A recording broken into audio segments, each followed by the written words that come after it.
Hello students, मैं Mrs Deen Lalbagh girls inter college से और यहाँ मैं फिर से एक बार अपने क्लास 10 के बच्चों का वेलकम करती हूँ लालबाग गर्ल्स इंटर कॉलेज के यूट्यूब चैनल पर। जैसा कि बच्चों आपको पता है कि गणित विषय में हमारा चैप्टर 4 चल रहा था। चैप्टर 4 में सबसे पहले हमने सीखा कि किस तरीके से द्विघात समीकरण बनानी है और उसको हम कैसे जाँच करते हैं। अब हम उसी को कंटिन्यू करते हुए आज हम द्विघात समीकरण के मूल और द्विघात समीकरण को हल करना सीखेंगे। तो चलें स्टूडेंट, जैसा हम जानते हैं कि द्विघात समीकरण के शून्य यानी कि मूल जो होते हैं वो 2 होते हैं। जिस तरीके से हमारी किसी भी समीकरण में घात 2 है तो जितनी घात होगी उसी हिसाब से उसके शून्य यानी मूल होंगे। तो जब हम द्विघात समीकरण को हल करेंगे तो हल करने पर हमें उसके 2 आंसर मिलेंगे। तो बच्चों, आज हम लोग द्विघात समीकरण का हल करना शुरू कर रहे हैं। सबसे पहले तो हम जान लें कि किसी भी द्विघात समीकरण को हल करने की कितनी विधियां होती हैं। तो द्विघात समीकरण को हल करने की टोटल 3 विधियां होती हैं। नंबर 1 गुणनखंड बना करके, नंबर 2 पूर्ण वर्ग बना करके और नंबर 3 सूत्र के द्वारा।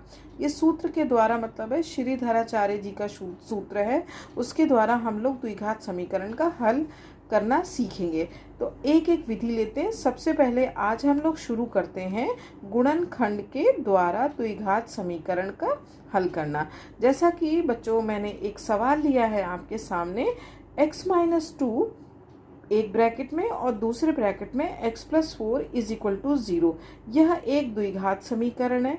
इससे पहले वाली एक्सरसाइज में हम लोगों ने यही करा था कि किसी भी दिए गए जो समीकरण है पहचानना है कि द्विघात है या नहीं है।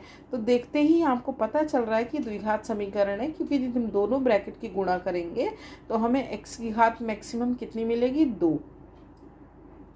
तो हम सर्वसमीका का प्रयोग कर लें x+a + x+b के हिसाब से, नहीं तो हम डायरेक्ट दोनों जो ब्रैकेट्स हैं इनके मल्टीप्लाई कर लेते हैं।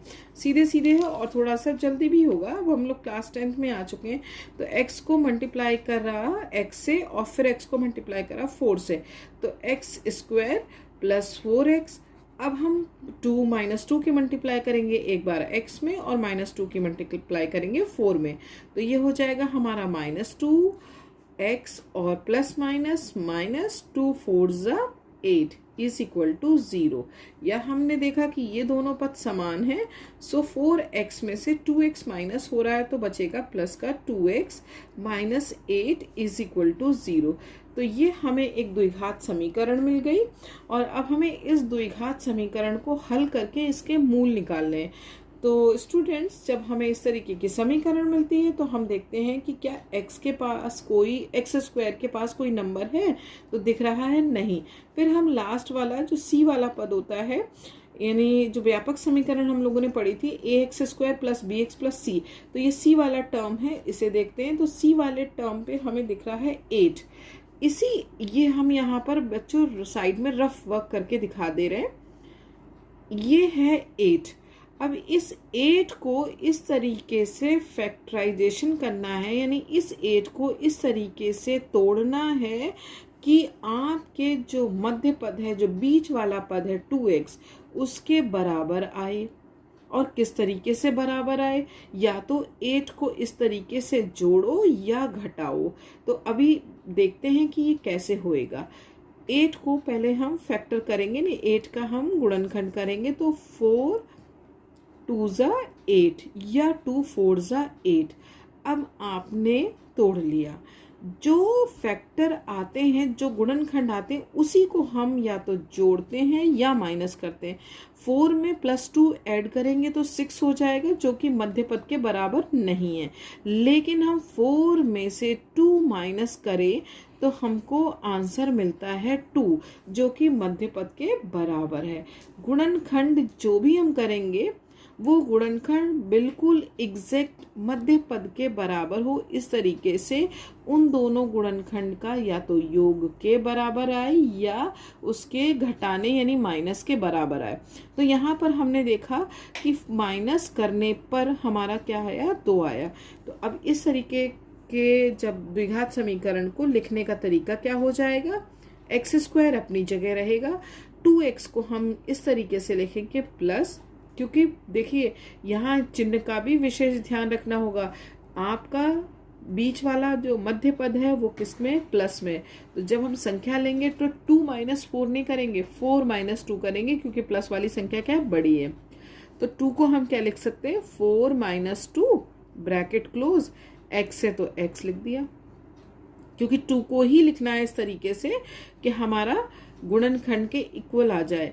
-8, ये माइनस अपनी जगह रहेगा, 8 रहेगा, इज इक्वल टू 0।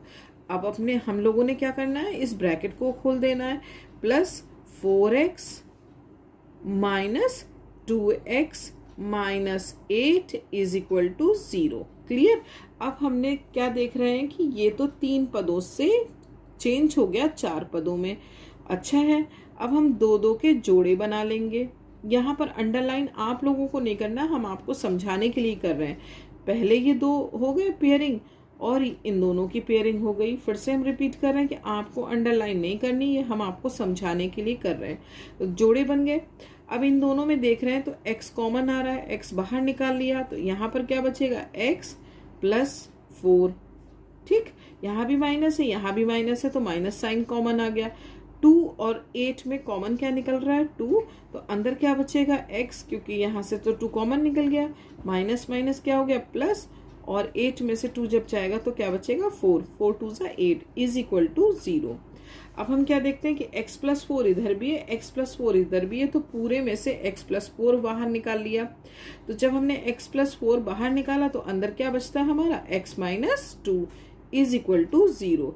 अब इस तरीके से हमने एक द्विघात समीकरण के 2 गुणनखंड बना लिए, पहला x + 4 और दूसरा x - 2 इज इक्वल टू, चूंकि 0 है तो एक बार हम क्या करेंगे, यदि हमारा x + 4 इज इक्वल टू 0 हो जाए तो x इज इक्वल टू क्या हो जाएगा, -4, + 4 जब पक्षांतर होगा तो -4 होगा। तो एक मूल आ गया हमारा -4। अब हम फिर से कहेंगे यदि, क्योंकि हमारे 2 गुणनखंड निकले ना, x + 4 और x - 2।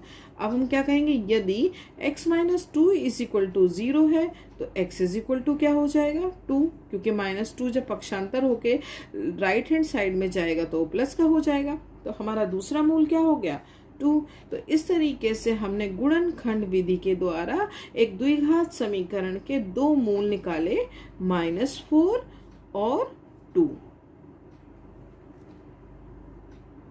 एक सवाल हमने ये लिया, x² + 7x = 0। बच्चे कंफ्यूज हो जाते हैं, जबकि बहुत ही सिंपल क्वेश्चन है। द्विघात समीकरण ये भी है, ठीक है। अब इसमें बच्चों को तीसरा पद जब नहीं दिखाई देता तो लगता है कि ये सवाल कुछ गलत है और शायद इसमें गलती से कुछ छूट गया। तो बच्चों ऐसा नहीं है, जान के ये वाला सवाल मैंने लिया। यहाँ पर सी वाला पद नहीं है तो कोई बात नहीं, जो भी है, लेकिन ये है द्विघात समीकरण, क्योंकि यदि पूरे समीकरण में हम चेक करें तो अधिकतम घात कितनी है, 2। अब आप क्या देखते हो कि इसमें फैक्टर करने की वैसे ज़रूरत ही नहीं, क्योंकि यहाँ भी x² का यदि फैक्टर करें तो x × x, और ये भी x है, तो दोनों पदों में से x कॉमन निकल रहा है। तो जैसे ही कॉमन निकाल दिया तो अंदर क्या बचेगा, x + 7 इज इक्वल टू 0। अब यहाँ पर 2 गुणनखंड हो गए बहुत ही आसानी से, एक x हो गया और दूसरा क्या हो गया, x + 7। अब हम यहाँ पर मान निकालना शुरू करेंगे तो एक बार कहेंगे यदि x इज इक्वल टू 0 हो तो ऑटोमेटिकली x का पहला मूल आ गया 0, क्योंकि हमारा एक गुणनखंड का x का। दूसरा क्या है, कहेंगे यदि x + 7 इज इक्वल टू 0 हो, तो जाहिर सी बात है जब हम +7 लेफ्ट हैंड साइड से राइट हैंड साइड की तरफ पक्षांतर करेंगे तो x इज इक्वल टू क्या हो जाएगा, -7। तो इस तरीके से हमारा दूसरा मूल आ गया -7। तो हमने बड़ी आसानी से 2 मूल निकाल लिए इस तरीके के द्विघात समीकरण से। पहला मूल 0, दूसरा मूल -7।